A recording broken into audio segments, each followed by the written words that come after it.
ওকে, আজকে 11ই August syllabus batch প্রজেক্টের web design web development for freelancing এর আমাদের আজকে ল্যাব হচ্ছে 21। হ্যাঁ, তো আমরা লাস্ট কিছু ক্লাস ফ্ল্যাক্স নিয়ে আমরা করতেছিলাম। আমাদের ল্যাব 17 আমরা ফ্ল্যাক্স এর বিষয় ডিটেইলস আমরা আলাপ করছিলাম। দেন আমরা মিডিনোভা নামে একটা ট্যাম্পলেট করা শুরু করছিলাম। মিডিনোভা, হ্যাঁ, এই টেমপ্লেটটা অল্প কিছুটা আমি করছি। তো এগুলো আমাদের অনলাইন ক্লাসে করছি, দ্যাটস ওয়াই আমাদের কি এই তিনটা ল্যাব জুড়ে আমাদের হচ্ছে যে অল্প একটু কাজ হয়েছে। আমাদের হচ্ছে ন্যাপবার, টপ হেডার এবং আমাদের এই হেডার এবং হচ্ছে অ্যাবাউট আস এটুকু আমরা করতে পারছিলাম আমরা। তো এরপরে যে একটু আপনারা অনেকে করছেন, থ্যাঙ্কস। আর যারা করেন না ওরা এখন চেষ্টা করছেন। এরপরেও যারা করবেন না এদের আসলে দোয়া ছাড়া আর কোনো কিছু করার নাই আর কি। হ্যাঁ, আল্লাহ আপনাদের উপর হেদায়েত দান করুক, আপনারা হচ্ছে যে শিখেন কাজগুলো। আচ্ছা, এখন হচ্ছে পরের আমরা হচ্ছে ফ্ল্যাক্স এবং হচ্ছে যে ফ্লট এই দুইটা করে যেটা বুঝলাম আর কি। আপনার আমাদের যে ডিজাইনিং এর যে পার্টটা, এখানে ম্যাক্সিমাম কোডে সিমিলার, নতুনত্ব তেমন কোডে তেমন কিছু নাই। হ্যাঁ, মানে এখন অ্যাকচুয়ালি হচ্ছে যে প্যাটার্নের ক্ষেত্রে বা স্ট্রাকচারের ক্ষেত্রে যেটা হচ্ছে, এটা আমাদেরকে হচ্ছে কি লেআউট টেকনিক দিচ্ছে। লেআউট টেকনিক ফ্লট ইউজ করলে ফ্লট, সেই ফ্লট হচ্ছে যে গ্রিড গুলো পাশে আনার চেষ্টা করতেছে, বাকি ডিপ গুলো পাশে আনার চেষ্টা করতেছে, বাকি ব্লক গুলো পাশে আনার কি চেষ্টা করতেছে। আবার একই কাজটা আমরা কি ফ্ল্যাক্স দিয়ে করতে পারি। তবে ফ্ল্যাক্স দিয়ে যদি আমরা করি তাহলে সেক্ষেত্রে ফ্লটের তুলনায় কিছু বেশি সুবিধা পাই। যেমন আমরা হচ্ছে কোন একটা এলিমেন্টকে যদি হচ্ছে যে অ্যালাইনমেন্টের লেফট রাইট দিকে সেন্টারে নিয়ে আসতে চাই বা টপ বটম সেন্টারে নিয়ে আসতে চাই, সেক্ষেত্রে আমরা কি মার্জিং পেডিং এর পজিশন ইউজ করা ছাড়াই ফ্ল্যাক্স দিয়ে আমরা নিয়ে আসতে পারি। আবার হচ্ছে যে আমরা ফ্ল্যাক্স ডিরেকশন যে রো কলাম, এই রো কলামের মাধ্যমে যে কোনো এলিমেন্টকে আমরা খুব সহজে কি লেফট টু রাইট বা রো আকারে অথবা কি টপ টু বটম বা কলাম আকারে নিয়ে আসতে পারি খুব ইজিতে। এরপরে হচ্ছে যে এলিমেন্ট গুলাকে আমরা হচ্ছে কি অর্ডারিং এর মাধ্যমে কি করতে পারি, অর্ডারটা চেঞ্জ করতে পারি। এটা ফ্লট দিয়ে খুব ইজিতে এটা কি পসিবল হয়। তো এই ধরনের আরো অনেক সুবিধা আছে যেটা আমরা ফ্লটের পাই না, আমরা কি ফ্ল্যাক্স এগুলা পাইছিলাম। তো ফ্ল্যাক্সটা শেখার জন্য আমরা কি ড্যাপ সংকেত নামে একটা হচ্ছে যে আমাদের ওয়েবসাইট আমরা দেখছিলাম। আপনারা যারা এখনো ফ্ল্যাক্সটা ভালো বুঝতে পারেন নাই তারা একটু হচ্ছে কষ্ট করে আমাদের হচ্ছে যে এই একটা ল্যাব 17 ভিডিওটা দেখবেন, একটা ভিডিও দেখলেই এনাফ। হ্যাঁ, এটাতে আমরা পুরা ফ্ল্যাক্সের বিষয়ে আমরা আলাপ আলোচনা করার চেষ্টা করছি। এরপরও যদি না হয় তাহলে ইউটিউবে এরকম কোটি কোটি ভিডিও আছে, যাই ভিডিও ভালো লাগে সেই ভিডিও কি দেখেন, দেখে সলভ করেন। অ্যাকচুয়ালি যদি আপনার শিখতে চান তাহলে এটা আপনার কি মানে এই ওয়েব সেক্টরের যে ওয়েব ডিজাইনটা যদি জানতে চান এটা আপনার লাগবে, এটা ছাড়া হবে না। ফ্ল্যাক্সের যে ফ্ল্যাক্স এই বেসিক ধারণাটা যেটা বলতেছে, তারপর কি কন্টেনার প্রধান অক্ষর ডিরেকশন কিভাবে সেট করে, তারপরে হচ্ছে কি জাস্টিফাই কন্টেন্টের কাজ কি, অ্যালান অ্যাটেমের কি কাজ কি, ফ্ল্যাক্স ট্র্যাপিং কিভাবে কাজ করে, অর্ডারিং কিভাবে কাজ করে, তারপর হচ্ছে কি এই যে এইগুলা ফ্ল্যাক্স এর বৃদ্ধি সংকোচন বেস মানে ফ্ল্যাক্স গ্রো ফ্ল্যাক্স স্ট্রিং, তারপরে কি ফ্ল্যাক্স বেসিস এগুলো কিভাবে কাজ করে এইসব বিষয়ে আমরা জানছি। ফ্ল্যাক্সটা অনেক মজা আসলে, ফ্ল্যাক্স গ্রিড সবই মজা। তো আপনি চাইলে দুটোও শিখতে পারেন, চাইলে একটা শিখতে পারেন। তবে হচ্ছে যে আমাদের সবচেয়ে বেশি ইউজ হয় কি যদি বলেন, মানে আপনি যদি বলেন যে সহজে আমি বেশি প্রোডাক্টিভিটি চাই, তাহলে রেসপন্সিভ ফ্রেমওয়ার্ক যেগুলো আছে এগুলা, মানে সহজে কম কোড করে বেশি প্রোডাক্টিভিটি, অর্থাৎ আমি কম কোড করবো বেশি আউটপুট পাবো। কম কোড করলে বেশি আউটপুট পাওয়া যায়, আবার পাশাপাশি সময়ও কম লাগে। এই সুবিধা নিতে চাইলে আপনার ইউজ করতে হবে রেসপন্সিভ ফ্রেমওয়ার্ক। তবে হচ্ছে যে অনেক ক্ষেত্রে ধরেন আপনি কোনো একটা অফিসিয়াল কাজ করতেছেন অথবা ফ্রিল্যান্সিং সাইডে অনেক সময় কাজ এরকম হয় যে রিকোয়ারমেন্ট বলে দেয় যে আপনি ফ্ল্যাক্স দিয়ে করেন বা গ্রিড দিয়ে করেন, অথবা এরকম রিকোয়ারমেন্ট বলে দিল যে উইদাউট রেসপন্সিভ ফ্রেমওয়ার্ক আপনাকে আমার এই সাইটটা কি করে দিতে হবে, তার সাইট হইতে হবে রেসপন্সিভ। তাহলে সেক্ষেত্রে আপনাকে ফ্ল্যাক্স বা গ্রিড কিছু একটা ইউজ করলে আপনার কাজটাকে সহজ হবে। কেন? কারণ আপনি ফ্লট দিয়ে করতে গেলে ফ্লটের সাইট উইদাউট ফ্রেমওয়ার্ক রেসপন্সিভ করতে প্রচুর কোড লেখা লাগবে। তার চেয়ে ফ্লেক্সিবল হচ্ছে কি ফ্লেক্স অথবা গ্রিড, এগুলো অনেক বেশি ইফেক্টিভ আর কি। হ্যাঁ, তো এগুলো সবই ইম্পর্টেন্ট। তাই আমরা হচ্ছে গ্রিডটা আর এখানে ধরবো না। হ্যাঁ, যতটুকু ধরতেছি এতটুকু হচ্ছে যে বেশি একটা আপনারা আউটপুট দিচ্ছেন না, তো এই জন্য আমার দিকে যাচ্ছে না। যদি আপনারা বলেন যে গ্রিডটা তারপর শেখা দরকার, ইউটিউবে প্রচুর ভিডিও আছে, কোন একটা ভিডিও দেখে নেন। তারপরে যদি বলেন যে হচ্ছে না আমাদের আপনারা সবাই আগ্রহী শিখবেন, তাহলে তখন আমি হচ্ছে একটা ক্লাসে আপনাদেরকে কি ওটা বলে দিব, কোনো প্রবলেম নেই। আসলে ক্লিয়ার আমরা? আচ্ছা, তো এখন আমরা হচ্ছে ছোট একটা টপিক একটু শিখি। এটার নাম হচ্ছে মিডিয়া কোয়েরি। হ্যাঁ, নাম কি? Media query. তো media query, media query, media query, media না, এখানে মিডিয়া কোয়েরি নিয়ে কিছু নাই। আচ্ছা, সিএসএস আসলে এটা একটু নতুন, এটা নতুন টপিক, আগের টপিকের সাথে রিলেশন নাই। সো একটু প্লিজ ভালো করে একটু দেখেন, যাতে কারো যদি মনে হয় যে আমি আগেরগুলো পারিনি, এটা সে কি করবেন, তাদের জন্য হচ্ছে যে বলছি এটা কইছি তো যা করার, এটা এটা শুনেন। মিডিয়া কুয়েরি, ঠিক আছে? মিডিয়া কুয়েরি হচ্ছে কাজ কি আমরা একটু বুঝবো আসেন। তার আগে আমি একটা এক্সাম্পল দিই আপনাদেরকে, তাহলে আমাদের হচ্ছে কনসেপ্টটা ক্লিয়ার হবে। হ্যাঁ, আমরা হচ্ছে লাস্ট একটা ক্লাসে আমরা অ্যানিমেশন করছিলাম, খেলা আছে আপনাদের, সিম্পল একটা অ্যানিমেশন দেখাইছিলাম, এটা বলছিলাম আপনারা এটা করে দেখান, কিন্তু আল্লাহর রহমতে আপনারা এটা করেন নাই। হ্যাঁ, আচ্ছা, এখন দেখেন ওইটাতে কি হচ্ছিল, আমাদের অ্যানিমেশনের কনসেপ্টটা কি ছিল আমরা একটু বুঝি। যে আমাদের একটা কি স্টার্টিং পয়েন্ট থাকে, দেন একটা কি এন্ডিং পয়েন্ট থাকে, রাইট?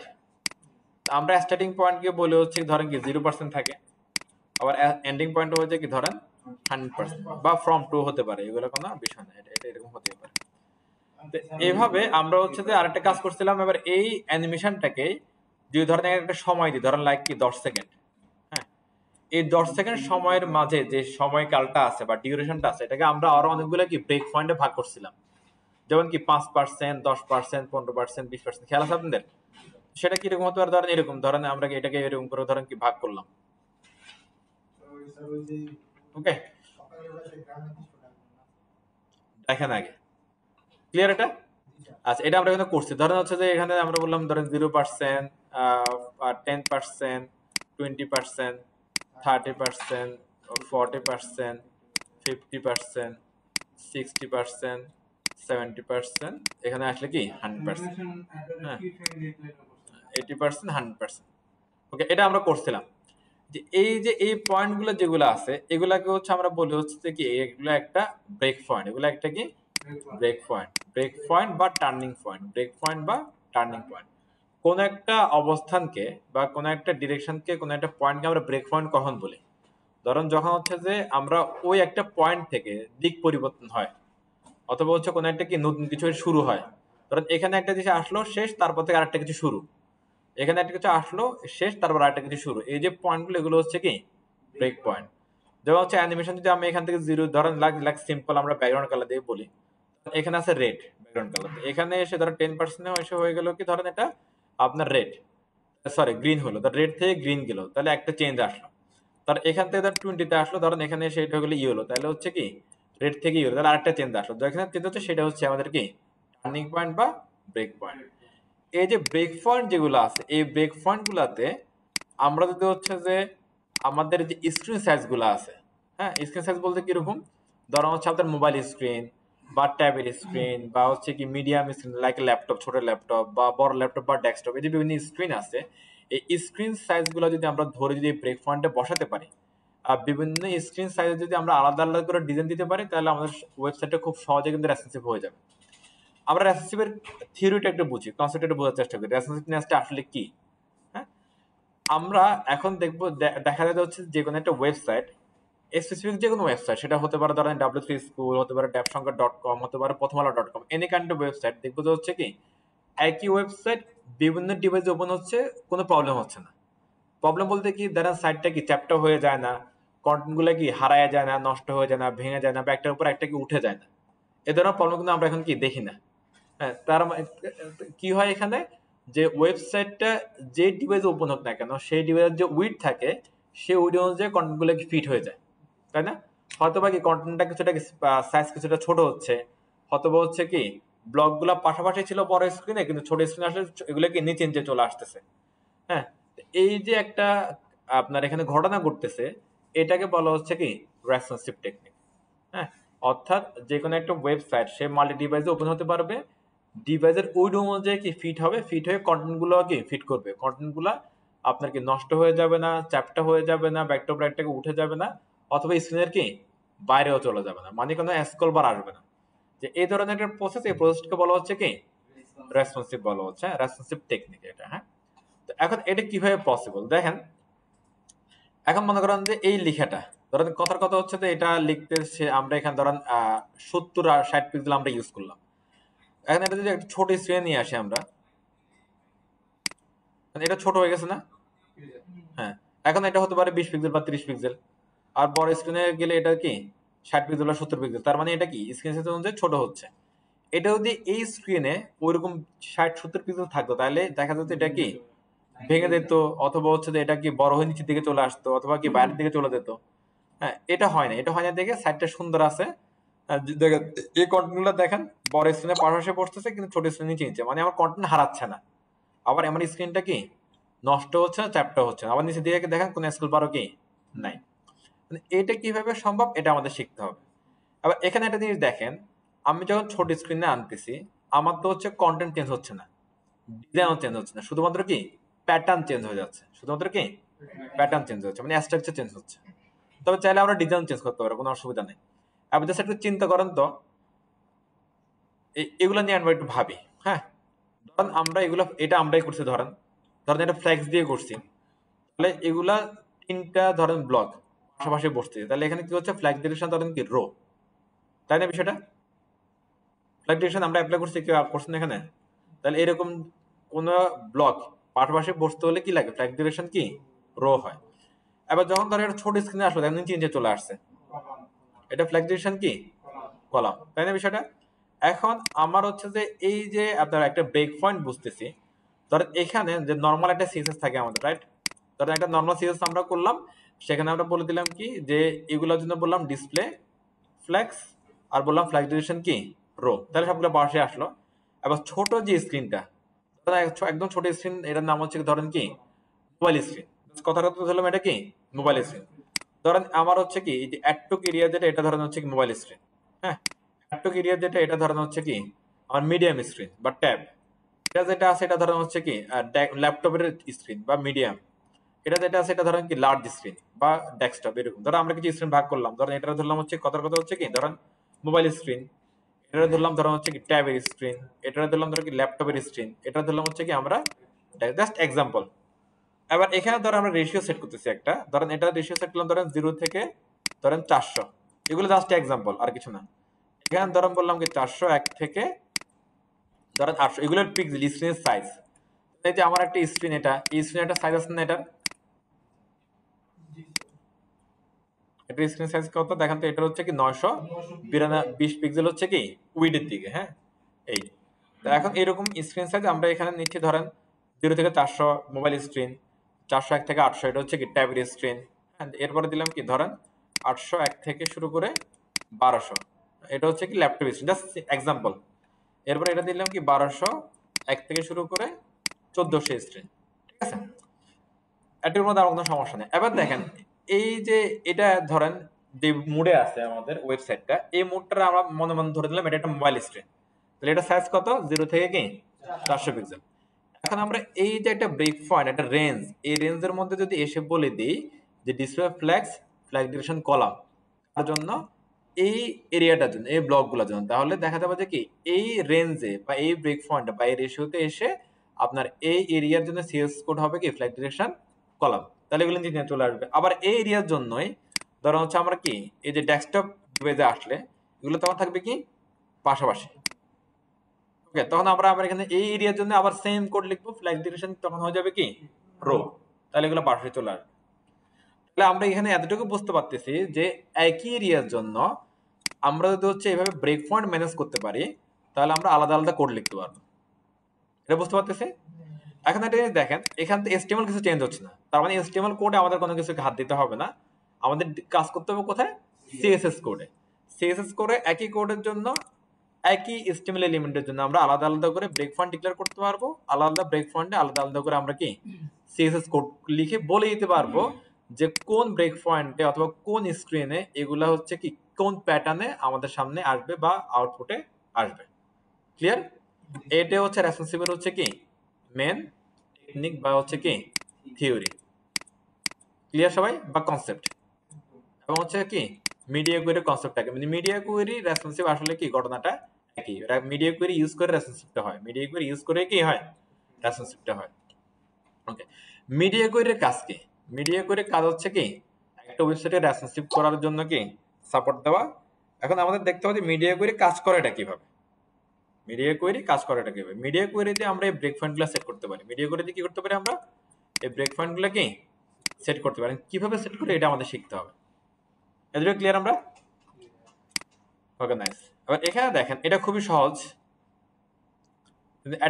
@media এরকম একটা আমাদের সিএসএস এর সিলেক্টর লিখতে হবে। ধরো আমরা নরমাল সিলেক্টর লিখে কি হবে, HTML ট্যাগ দিয়ে বা ডট দিয়ে বা আইডি দিয়ে। এছাড়া আমরা লিখছিলাম কি, ধরেন @keyframe, এটা একটা সিলেক্টর হয় নরমালের বাইরে। এরপরে @import আমরা দেখছিলাম। এরপর দেখলাম কি ফন্ট ফেস। একইভাবে আরেকটা আসলে, এটার নাম হচ্ছে @media। এই মিডিয়ার মধ্যে আপনাকে রেঞ্জটা বলে দিতে হবে। যেমন এখানে বলছিলাম 0 থেকে 400, এটা রেঞ্জ। 400 থেকে আর একটু রেঞ্জ গুলো বলে দিতে হবে। রেঞ্জ বলে এর ভিতরে যে কোড লিখবো, সেই কোডটা যখন হচ্ছে কি স্ক্রিন সাইজ ছোট বড় হবে, সেই স্ক্রিন সাইজের সাথে রেঞ্জটা কি ম্যাচ করবে। ম্যাচ করে যদি আসলে কি মিলে, তাহলে যেই রেঞ্জটা ম্যাচ করবে সেই রেঞ্জটা কি করবে, কাজ করবে। ক্লিয়ার? ওকে। তবে এখানে একটা পয়েন্ট হচ্ছে যে এগুলোর বাইরে একটা কি নরমাল সিএসএস থাকবে, একটা নরমাল সিএসএস থাকবে। ক্লিয়ার? প্রথমে হচ্ছে নরমাল সিএসএস থেকে কোডটা পাওয়ার চেষ্টা করবে। যদি এখান থেকে না পায়, তাহলে সে কি এগুলা থেকে পাবে। এখন আমি একটা পয়েন্ট বললাম কি, এই মিডিয়া গ্রুপগুলোর সাথে কখন ম্যাচ করবে, যখন এটা কি ছোট বড় হবে তখন ম্যাচ করবে। হ্যাঁ, এখন এ ছোট হলে স্ক্রিন সাইজ কতটুকু, এতটুকু হলে স্ক্রিন সাইজ কতটুকু, এতটুকু হলে ভিউ ফোটের সাইজ, স্ক্রিন না বলে আর ভিউ ফোট বলি আমরা। হ্যাঁ, ভিউ ফোটের সাইজ কতটুকু, এতটুকু হলে ভিউ ফোটের সাইজ কতটুকু, এটা তো আগে আমাদের বুঝতে হবে, বা ওয়েবকে বুঝতে হবে। ওয়েব বুঝলে তো ওয়েব এটার সাথে কি কম্পেয়ার করতে পারবে, তাই না? এখন আমার ভিউ ফোট কতটুকু, এটা আমাদের ওয়েবকে বুঝাবো কিভাবে, এটা হচ্ছে কথা। ধরো আমার ওয়েবসাইটে একটা মোবাইল ডিভাইস ওপেন হলো, সেটা কি 0 থেকে 400 পিক্সেলের ভিতরে পড়ে, নাকি 401 থেকে 800 পিক্সেলের ভিতরে পড়ে, এটা কিন্তু ডিভাইসকে বুঝাইতে হবে, ব্রাউজারকে বুঝাইতে হবে। যদি ডিভাইস বুঝে, তাহলে না এটার ভিতরের কোডগুলো সে কি নিয়ে কাজ করাবে, না হলে তো কাজ করানোর সুযোগ নেই, তাই না বিষয়টা? আচ্ছা, আমরা হচ্ছে যে ওই লাস্ট একটা ক্লাসে আমরা মেটা ট্যাগ দেখছিলাম, আপনাদের খেয়াল আছে মেটা ট্যাগ? আচ্ছা, W3 স্কুল মেটা ট্যাগ। হ্যাঁ, দেখাই আবার বলে দেয় পরে। দেখেন এই যে এখানে একটা মেটা ট্যাগ আছে, দেখেন এটা হচ্ছে যে, এটাকে বলা হচ্ছে কি রেসপন্সিভ মেটা। কি বলা হচ্ছে? এটা আমরা ক্লাসে আলাপ করছিলাম, অনলাইন ক্লাসে। হ্যাঁ, এইটার কাজ হচ্ছে, এটার নাম কি দেখেন, এই মেটাটার নাম হচ্ছে ভিউফোর্ট। মানে এই ভিউফোর্ট যেটা আমরা দেখতে পাচ্ছি, এটা হচ্ছে ভিউফোর্ট। যে কোনো স্ক্রিনের যখনই ব্রাউজার ওপেন হচ্ছে, সেটা হচ্ছে কি ভিউফোর্ট। এই ভিউপোর্টের কাজ কি? ভিউপোর্টের কাজ হচ্ছে যে ডিভাইস ওপেন হবে সেই ডিভাইসের কি উইডথটা সে রিড করবে, এবং ব্রাউজারকে ইনিশিয়াল স্কেল 100% সেট করবে। এটা কোথায় আছে? এই যে এখানে দেখেন, এখানে এখন আছে কি 150%। বাট নরমালি যখনই একটা ওয়েবসাইট লোড হবে, সেটা নরমালি কি 100% যেটা কি সেট হয়, 100% কি লোড হয়, এটার মাধ্যমে হয়। এখন দেখেন ভিউপোর্ট যদি যে কোনো ডিভাইসের যখন একটা কি ওয়েবসাইট ওপেন হয়, সেই ওয়েবসাইটের যে ব্রাউজার ওপেন হচ্ছে সেই ব্রাউজারে কি উইডটা রিড করতে পারে, তাহলে হচ্ছে যে উইডটা ধরেন ওয়েব ব্রাউজারের কাছে কি চলে আসলো, সেই উইডটার সাথে তখন তারা কি করে, এই উইডগুলো কি কম্পেয়ার করে। কম্পেয়ার করে কোনটা যদি কি ম্যাচ পায়, তাহলে সেটা কি করা হয়, ওই কোডটা দেখাই দিবে। হ্যাঁ, ওই কোডটা দেখাই দিবে। কনসেপ্ট ক্লিয়ার সবাই? নাইস। আমরা একটু দেখি যে মিডিয়া কোয়েরি কিভাবে লেখা যায়। মিডিয়া কোয়েরি দুইভাবে লেখে অ্যাকচুয়ালি। একটা হচ্ছে এই প্যাটার্ন। হ্যাঁ, মিডিয়া কোয়েরি স্ট্রিম এন্ড এরপরে মিনিট বা ম্যাক্সুইট কিছু একটা দেয়। আমরা একটা ক্লাসে ম্যাক্সুইট দেখছিলাম, কিভাবে দেয়। হ্যাঁ, মিনিট দেখছিলাম। আরেকটা হচ্ছে যে আমরা হচ্ছে যে অ্যাপ্লাই করব হচ্ছে যে এই প্যাটার্নে, এখানে মানে এটা আমার কাছে পার্সোনালি ভালো লাগে যে এখানে দুইটা উইড দিয়ে দেওয়া, রেঞ্জটা বলে দেওয়া। কারণ এখানে আমরা যেভাবে রেঞ্জটা আমরা এখানে দেখলাম, এবার রেঞ্জটা বলে দেওয়া। হ্যাঁ, আমি একটু একটা সিনারিও ক্রিয়েট করি, একটা আপনারা একটু দেখেন। আমি লাস্ট কোন একটা ক্লাসের হচ্ছে একটা ফাইল কপি করে আনতেছি, যাতে হচ্ছে কি আমাদের কোডটা কম লেখা লাগে। হ্যাঁ, 21। আমি এটাকে ওপেন করে নিচ্ছি।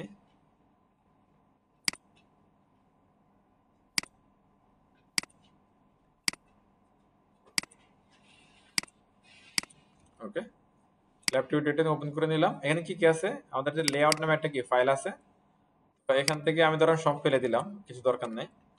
হ্যাঁ, আর কি আছে এখানে দেখেন তো, একটা সিএসএস ফাইল লিংক করা আছে, রাইট?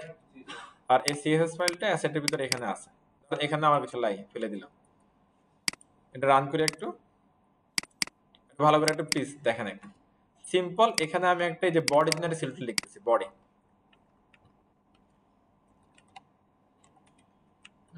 ধরেন এখানে লিখলাম, ধরেন যে ব্যাকগ্রাউন্ড, ধরেন কথা কথা লিখলাম হচ্ছে কি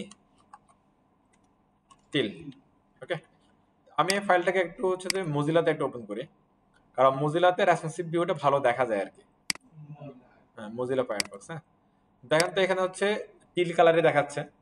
এবার আমি এখান থেকে কিবোর্ড থেকে কন্ট্রোল শিফট এম চাপলাম, কন্ট্রোল শিফট এম, তাহলে এখানে একটা ভিউ আসতেছে, এটাকে বলা হচ্ছে কি রেসপন্সিভ ভিউ, বলা হচ্ছে রেসপন্সিভ ভিউ। হ্যাঁ, এখানে দেখেন এই যে এখানে একটা সংখ্যা চেঞ্জ হচ্ছে, এটা হচ্ছে উইড, যে আমরা কিন্তু উইডের কথা বললাম না এখানে, এই উইডটা এখানে আমরা দেখতে পাবো। হ্যাঁ, ধরেন এখানে এখন এই যে আমরা যে রেঞ্জ বলছিলাম 0 থেকে 400, সেই রেঞ্জের ভিতরে এখন এটা কি আছে। আর আমরা যদি হচ্ছে ধরেন এখানে বললাম কি 700, তাহলে এই যে এরপর বললাম যে কি 400 থেকে 800, সেই রেঞ্জের ভিতরে এটা কি এখানে আছে। হ্যাঁ, আবার এই যে এই রেসপন্সিভের এখান থেকে বিভিন্ন ডিভাইস দেওয়া আছে, সেই ডিভাইস গুলো দিয়ে আমরা সরাসরি চেক করতে পারবো ওই সমস্ত ডিভাইসে আমার ওয়েবসাইটটা দেখতে কেমন দেখাবে। আবার এখানে ম্যানুয়ালি ভ্যালুগুলো আমরা কি দিতে পারবো। ক্লিয়ার সবাই একটু আমরা? এবার এখানে একটা জিনিস দেখেন, এবার আমি চাচ্ছি আমার এই যে মোবাইল স্ক্রিন, জাস্ট আমরা যেটা এক্সাম্পল ধরছি, এই মোবাইল স্ক্রিনে এই কালারটা হয়ে যাবে রেড, এটা কি পসিবল?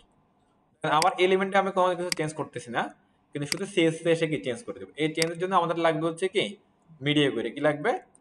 মিডিয়া কোয়েরি লিখতে হবে কি ডাইরেক্ট মিডিয়া, তারপরে দুইটা এভাবে হচ্ছে ব্র্যাকেট লাগবে, তারপরে হচ্ছে কি এভাবে কালি ব্র্যাকেট। ওকে, এটা হচ্ছে সিএসএস ব্লক লিখবে, এখানে সিএসএস লিখবে। আর এখানে রেঞ্জটা বলে দিব, কিসের রেঞ্জ? স্ক্রিনের রেঞ্জ বা মিডিয়া ভিউ পোর্টের রেঞ্জ। কিসের রেঞ্জ? ভিউ পোর্টের রেঞ্জ বা স্ক্রিনের রেঞ্জ। ধরেন এখানে হচ্ছে যে আমরা বললাম হচ্ছে কি minimum width 0 pixel and max width ধরুন হচ্ছে কি 400 পিক্সেল। তাহলে কি হচ্ছে যে আমার একটা মিডিয়া বা একটা কি স্ক্রিন সাইজ বা একটা ভিউ পোর্ট যখন সে 0-তে থাকবে এবং হচ্ছে উপরে দিয়ে কি 400-তে থাকবে, তখন এই ব্লগের ভিতরে সিএস কোডগুলো কি কাজ করবে। তো বোঝা যাচ্ছে? যেমন দেখেন এখানে আমরা হচ্ছে যে এখানে শেষ করি, দেখেন এখানে আমরা হচ্ছে একটা কোড লিখলাম। হ্যাঁ, এখানে কি আমরা কিছু বলে দিছি এটা কোন স্ক্রিনের জন্য পাবে, এরকম করে স্পেসিফিক কিছু কি বলা, তাহলে এটা হচ্ছে ডিফল্ট কোড। হ্যাঁ, একটা সিম্পল জিনিস দেখেন তো, এই ফাইলটা যদি হচ্ছে আমার কি এখানে লিংক করা থাকে তাহলে হয়তো পাবে, না হলে তো পাওয়ার কোনো কি সুযোগ নেই। একইভাবে এই রেঞ্জের সাথে যদি হচ্ছে কি আপনার পিভট ম্যাচ করে, তাহলে এই কোডগুলো কি কাজ করবে, তা না হলে কি কাজও করবে না। যেমন হচ্ছে যে এই যে এইভাবে আমরা পিভট ছোট বড় হচ্ছে, ধরেন এটা একটা ছোট ডিভাইস ওপেন হলো, আর সেই ডিভাইসের উইড হচ্ছে ধরো 380 পিক্সেল। আবার আমার এই যে পিভট রেঞ্জ হচ্ছে কত? 0 থেকে 400, তাহলে এই রেঞ্জের ভিতরে কি 380 পিক্সেল পরে? যদি পরে, এইটার ভিতরে যদি কোনো সিএসএস কোড লেখা থাকে এবং ওই কোডের সাথে যদি এদের কোনো মিল থাকে, তাহলে কি হবে? কাজ করবে, না হলে কাজ করবে না। যদি আমার কি ভিউ ফোরের সাইজ যদি হয় ধরেন 400-র চেয়ে বেশি, তাহলে তখন এই রেঞ্জের সাথে তো আর ম্যাচ করতেছে না, তাহলে তখন এগুলো কাজ করবে। তাহলে কোনটা কাজ করবে? যদি এরকম আরো কোনো রেঞ্জ লেখা থাকে, সেখানে যদি কোনো কোড থাকে, তাহলে সেগুলো, আর অথবা ডিফল্ট কোড। ক্লিয়ার সবাই? এবার দেখেন এই যে এই ফাইলের মধ্যে যেভাবে সিএস কোড লেখা হয়, একইভাবে এই ফাইলের মধ্যে সিএস কোডকে আমরা লিখবো, কোনো পার্থক্য কিছু নাই। তবে আপনার এইভাবে কি যে প্যাটার্নটা আমরা এখানে বসালাম, এন্ড তারপরে কি আরেকটা প্যাটার্ন, এই প্যাটার্নটা খেয়াল রাখলে হবে, তারপর এই ব্র্যাকেটটা খেয়াল রাখতে হবে। এই ব্র্যাকেটটা হচ্ছে কি মিডিয়ার ব্রেক পয়েন্ট। আমরা এখানে আসলাম, এখানে এসে দিলাম হচ্ছে কি বডি, এরপরে সিএস কোড এখানে যেভাবে লিখছিলাম সেম টু সেম, কোনো চেঞ্জ কোনো কিছু হবে না, একদম সিমিলার। ধরেন এখানে এসে আমি লিখে দিলাম ধরেন হচ্ছে কি ধরেন রেড বা গ্রিন বা কিছু একটা, 380 দিলাম, হয়েছে রেড, দেখেন তো হয়েছে না? মানে আচ্ছা, এখন এখানে একটা আপনার হচ্ছে কি শর্ত আছে। শর্ত হচ্ছে আমি যে ব্রাউজারে আছি, এই ব্রাউজারের যে ভিউ ফোর্টটা, ভিউ ফোর্ট এখানে কত যতটুকু দেখতেছি এতটুকু তার ভিউ ফোর্ট, এই ভিউ ফোর্টটা ব্রাউজারকে রিড করতে হবে, বা এই ভিউ ফোর্টটা ব্রাউজারের রিড করার ক্যাপাসিটি কি থাকতে হবে। এখন আমার এই ব্রাউজারের কাছে এই ভিউ ফোর্টটা রিড করে মিডিয়াগুলির সাথে কম্পেয়ার করার কি তার কাছে কোনো ক্যাপাসিটি নাই, অ্যাবিলিটি নাই, তখন তার এই ক্যাপাসিটি দিতে হবে, শক্তিটা তারা কি দিতে হবে। এটা কিভাবে দিব? আমাদের এই হেডের মধ্যে আমাদের একটা মেটাটাকে অ্যাপ্লাই করতে হবে, তার নাম হচ্ছে কি এই যে রেফারেন্স মেটাটা অ্যাপ্লাই করতে হবে। স্যার এইদিকে দেখেন উনি কি করতেছেন এখানে, এটা অ্যাপ্লাই করতে হবে, ঠিক আছে? তো এটার মধ্যে কি বলতেছে? এটার মধ্যে বলতেছে হচ্ছে যে কি আমরা আগেও দেখছি, কি বলে বলেন তো? এই যে ভিউ ফোর্ট, সে ভিউ ফোর্টে রিড করবে, কি রিড করে কি করবে? ভিউ ফোর্ট উইড করতে সবটুকু নিবে। হ্যাঁ, এবার মনে করেন যে বিউ ফটোর উইডথ ধরেন সে কথার কথা সে ধরলো হচ্ছে কি এখানে 380 পিক্সেল, সিলেক্ট করে নিল, এটার সাথে এবার এখানে রেঞ্জের কি কম্পেয়ার করবে, কম্পেয়ার করে ম্যাচ করলেই দিয়ে দিবে। ক্লিয়ার সবাই? তাহলে এটা আমাদের কি মাস্ট বি দিতে হবে, না দিলে তো কি হচ্ছে আমরা একটাকে দেখতে পেলাম এখানে আমাদের এটা কাজ করতেছে না। এবার আমি দেখেন এটা দিলাম, রিফ্রেশ করলাম, এটা হয়ে গেছে। ক্লিয়ার? আর আমরা 400 উপরে যাই, দেখবেন যে এটা আবার কি চলে গেছে, 400 নিচে আসেন, রেট হয়ে গেছে। বুঝতে পারছেন জিনিসটা? সিম্পল না একবারে? এবার ধরেন আমি এখানে হচ্ছে একটা H1 দিলাম, H1 H1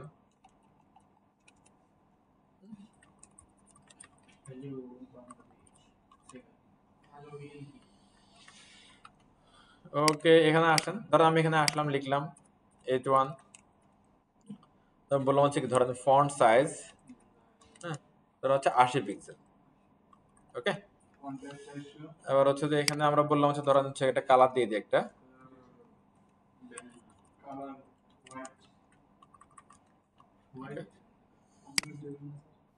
দেন এটা এরকম আসলো। হ্যাঁ, এখন এই স্ক্রিনে কিন্তু এটা কিন্তু প্রবলেম নেই, এটা একটা বড় স্ক্রিন, বড় ভিউ, কিন্তু এই ছোট স্ক্রিনে আসেন, এটা দেখা হচ্ছে যে অলরেডি বাইরে চলে যাচ্ছে।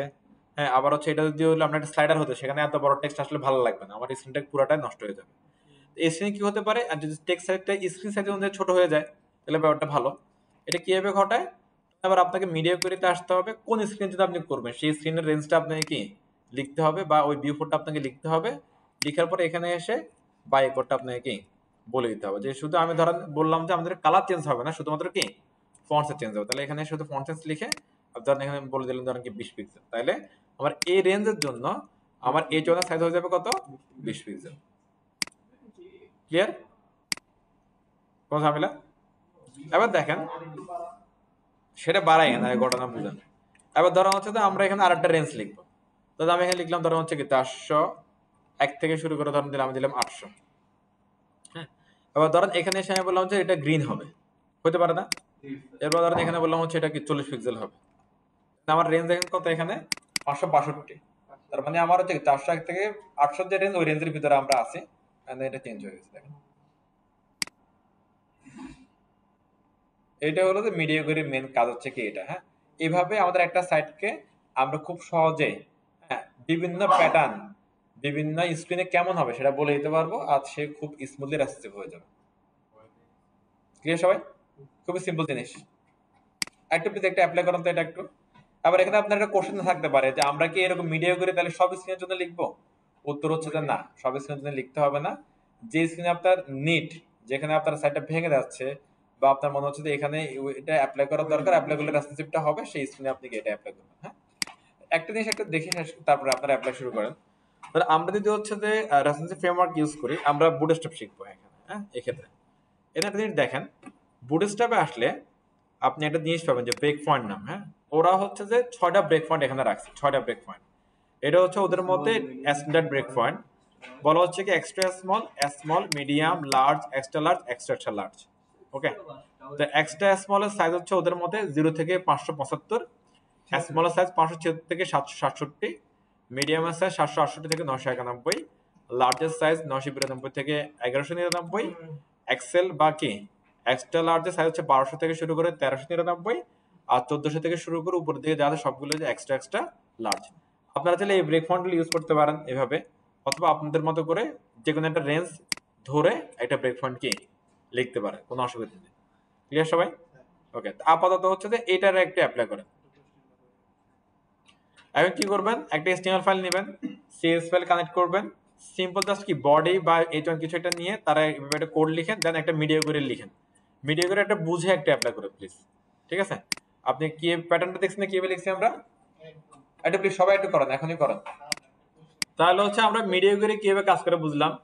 এখন আপনারা বলতে পারেন মিডিয়া করে করে লাভটা কি? মিডিয়া করে যদি আপনারা করেন তাহলে আপনারা যে কোনো সাইট হচ্ছে এভাবে কি রেসপন্সিভ করতে পারবেন খুব সহজে, যেটা করলে আপনার হচ্ছে যে কি সাইটের আপনার কোয়ালিটি অনেক বেশি বেড়ে যাবে, আর এটা ছাড়া আপনার সাইট কেউ নিবে না, সহজ কথা।